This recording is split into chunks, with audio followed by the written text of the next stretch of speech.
usapan tayong Pungsoy 101. Ikaw lang ba yung nakapansin na in 2019 na sinabi ng mga ibang mga master sa Pungsoy, no? Tapos may mga naswerte yung mga animal year sign pero hindi sinuwerte yung iba. Kaya kung mapapansin nyo sa ibang comment section ay halos yung iba ay nagsalita ng hindi maganda, no?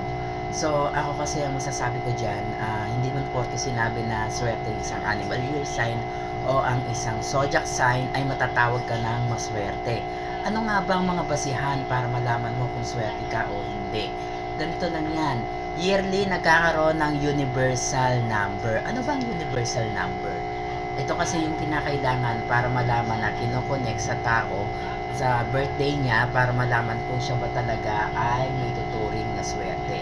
Halimbawa, 2004, kunin mo yung 2 sa unahan, kunin mo yung 4 sa huli. 4 plus 2, 6. Ayan.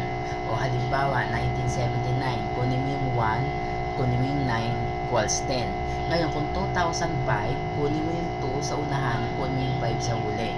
So, ang universal number is 7. So, ganito ang gagawin mo. Kung halimbawa, yung pinanganak ka ng April 22, 1979, kunin mo yung 04, 22. Tapos 1979, di ba? Kunin mo yung 1 at sa unahan, tsaka yung 9. So, magiging 10. I-plus nyo lahat yon. Tapos, pag na-i-plus nyo lahat yon, isama nyo sa pagpa-plus ang universal number na 7 kasi 2005. So, kailangan pag kinumpute nyo yon kasi may standard number tayo from 1 to 9.